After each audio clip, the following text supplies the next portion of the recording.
Olá pessoas, muito bom estarmos juntos novamente. Estamos falando sobre campo magnético de um ímã e vimos que esse ímã pode ser de dois tipos. Os ímãs naturais, a famosa magnetita, não é, que tem um campo magnético muito baixo, e aqueles ímãs artificiais que são produzidos pela humanidade. Eu vou dizer para você que não são apenas essas formas que nós podemos gerar campo magnético. Hoje eu vou mostrar, provavelmente, o jeito que a gente mais gera campo magnético na nossa civilização para a nossa tecnologia. Me segue aqui no quadro.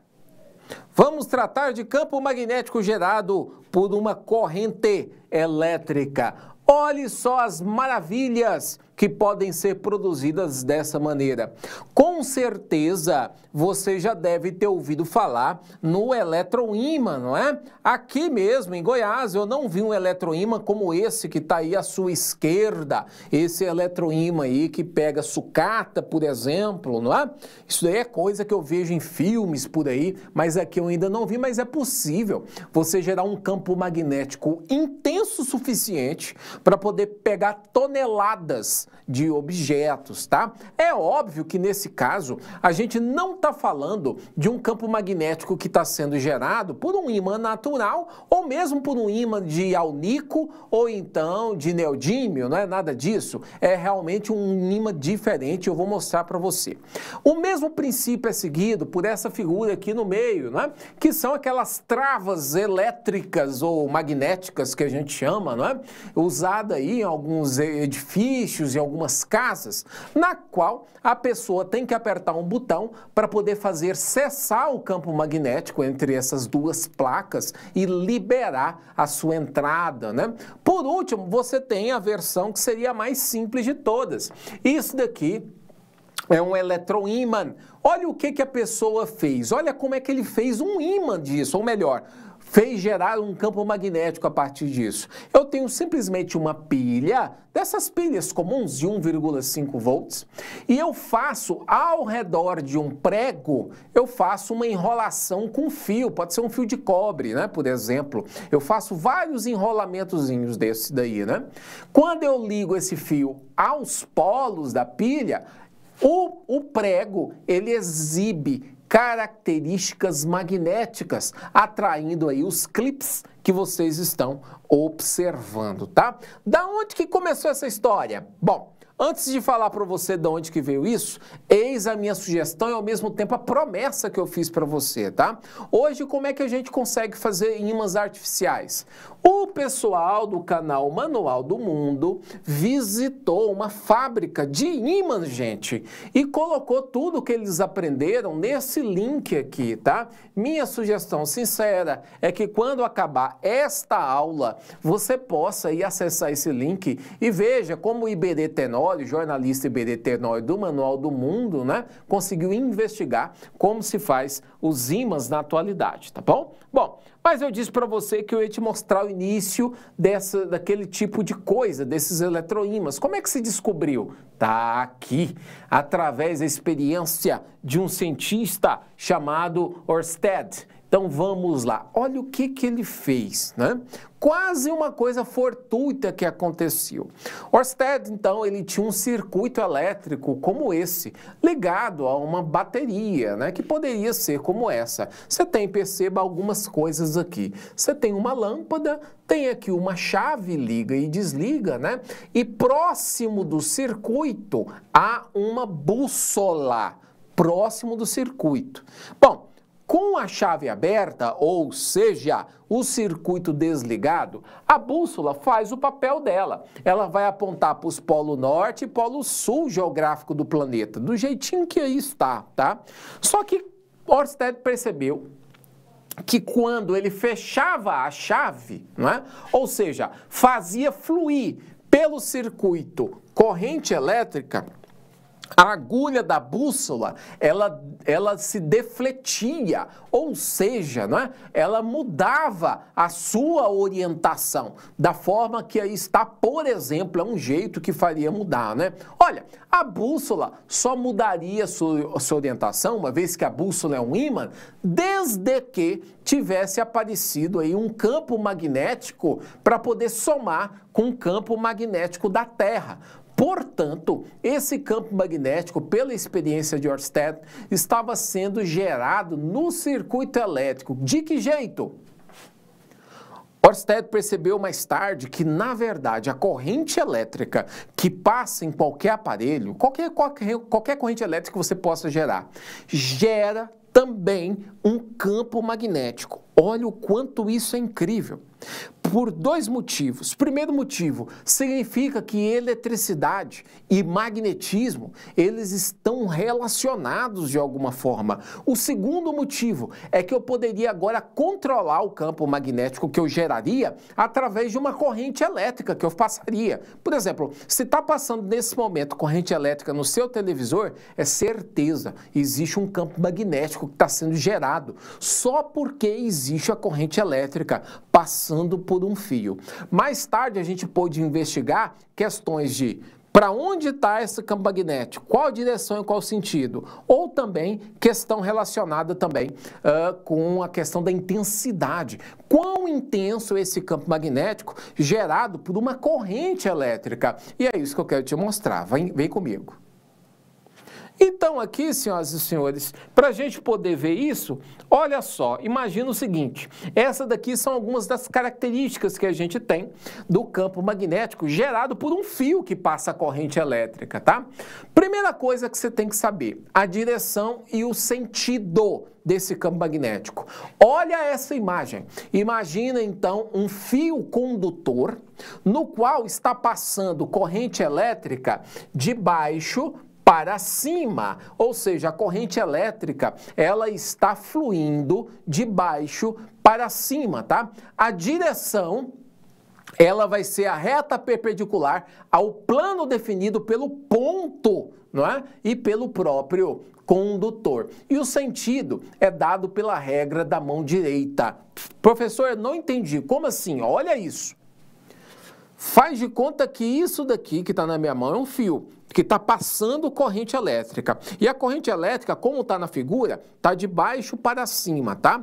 Para você ver como está a corrente elétrica gerado por esse fio aqui, tá? Gerado pelo fio, você precisa usar a regra da mão direita. Como é que é? Você vai usar a sua mão direita de forma que o polegar, ele precisa ficar estendido em direção à corrente elétrica. Se a corrente elétrica está de baixo para cima, então o polegar fica assim. Se estivesse de cima para baixo, o polegar ficaria assim, certo? Na parte encurvada dos seus dedos é onde está o campo magnético, a direção e o sentido do campo magnético. Ou seja, num ponto aqui, ó, nesse pontozinho bem aqui onde está o meu dedo, o campo magnético, ele está assim, ó, ele está girando em torno do fio desse jeito, gira dessa maneira. Isso porque a corrente elétrica está subindo, usa a regra da mão direita, naquele ponto aqui, ó, bem aqui, ó, nesse aqui, o campo magnético, ele está assim. Se eu contornar aqui, ó, com a regra da mão direita, nesse ponto de cá, o campo magnético tá assim, entrando. Para cá sai, para cá entra, tá? Para cá tá para a direita e para cá tá para minha esquerda, tá? Ou seja, o campo magnético ele está circulando ao redor do fio. A direção é dada, então, pela perpendicular, ou melhor, a tangente dessa circulação, né, desse campo magnético, né, e o sentido é a regra da mão direita, quem vai fazer isso, tá? Sempre assim, professor, quando for de um fio, sempre desse jeito. Volta no quadro. Dessa maneira, então, você consegue perceber que o campo magnético nesse ponto aqui da circulação está indo nessa direção e nesse sentido. Pergunta que não quer calar. Professor, como é que eu calculo o valor do campo magnético? O valor do campo magnético é possível deduzir através dessa equação. Campo magnético a gente chama de B, tá? campo magnético a gente vai chamar de B, tá? Ele vai depender, então, veja, primeiro, depende do valor da corrente elétrica. Quanto maior a corrente elétrica, maior o campo magnético, e é inverso a distância do fio, tá? Essa distânciazinha aqui, deixa eu voltar para você ver. Essa distância R aqui, ó, da onde você quer calcular em relação ao ponto, tá? Quanto mais distante do fio, menor o campo magnético. Essa aqui é a ideia. Bom, depende dessas duas coisas. Professor, o que são as outras duas que tá aí do lado esquerdo? O que as duas outras coisas são?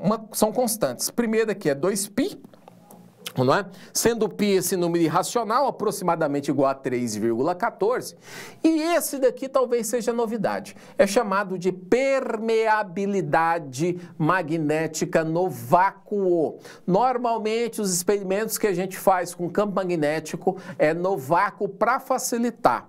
A permeabilidade magnética no vácuo é um valor constante, ele não muda nunca, tá?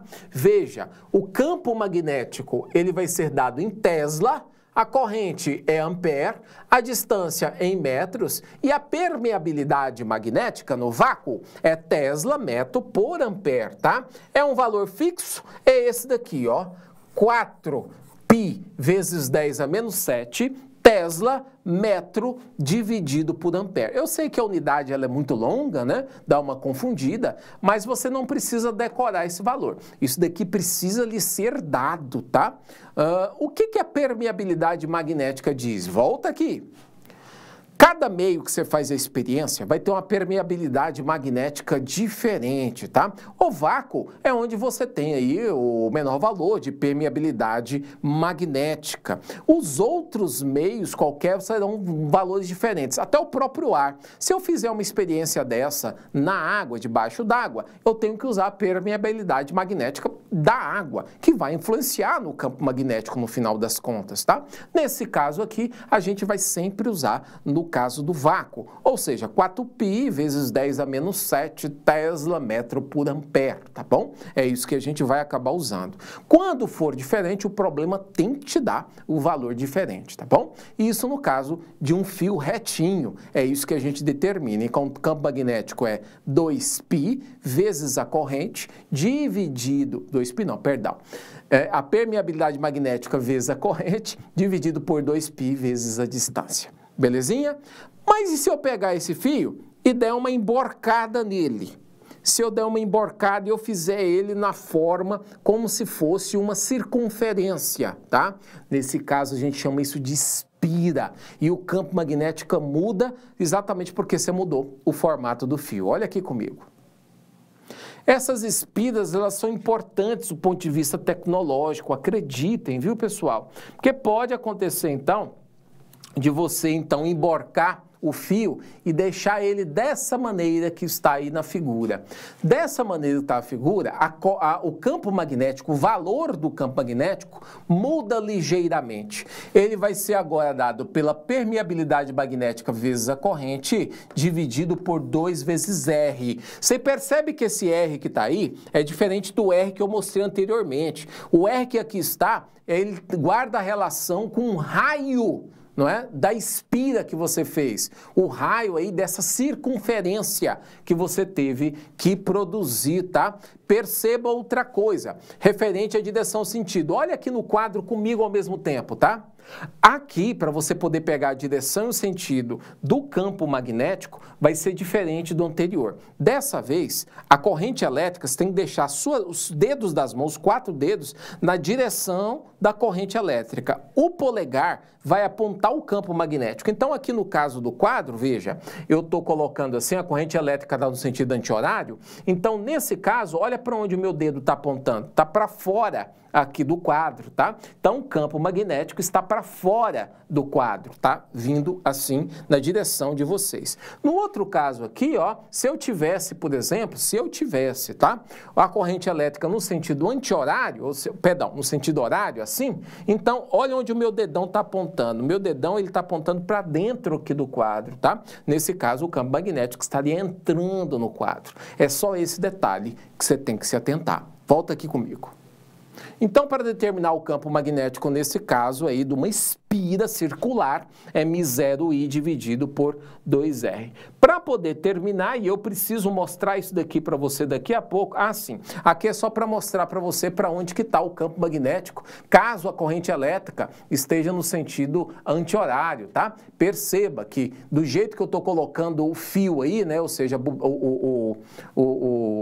a espira, não é? Colocando meio que de ladinho, é como se o campo magnético estivesse da esquerda para a direita de vocês. É quase como se eu tivesse um polo norte de um lado e um polo sul de outro lado, né? Porque você se lembra como é que vai o campo magnético de norte a sul, né? E para poder finalizar, eu quero mostrar para você um solenoide. O que é o solenoide, basicamente? O solenoide, ele é aí esse enrolamento, como se fosse várias espiras circulares enroladas aí num eixo, num material qualquer, que pode ser normalmente um condutor, não é? Isso daqui é mais ou menos o princípio que você tem lá do eletroímã feito de prego. Ele é feito desse jeito, né? Como é que eu determino o campo magnético nesse caso? Nesse caso, o campo magnético é dado de novo, ó, a permeabilidade magnética, μ0, né? Corrente elétrica também está aqui. Esse N aqui é o número de espiras, e esse L aqui é o comprimento, não é?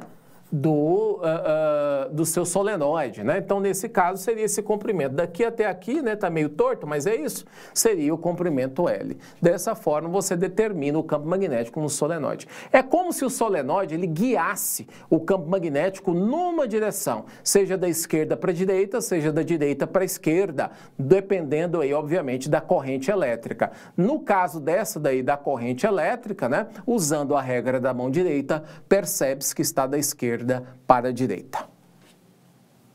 Era isso que eu queria ter te mostrado. No caso aqui do solenoide, vai ser importante para a gente entender questões relacionadas à indução eletromagnética, que vai formar alguns transformadores, que eu quero te mostrar num futuro próximo. Professor Francisco fica por aqui, te agradecendo muito a paciência, o carinho, e quando diz a respeito à educação, vamos lembrar, tamo junto, um abraço, até logo, tchau, tchau.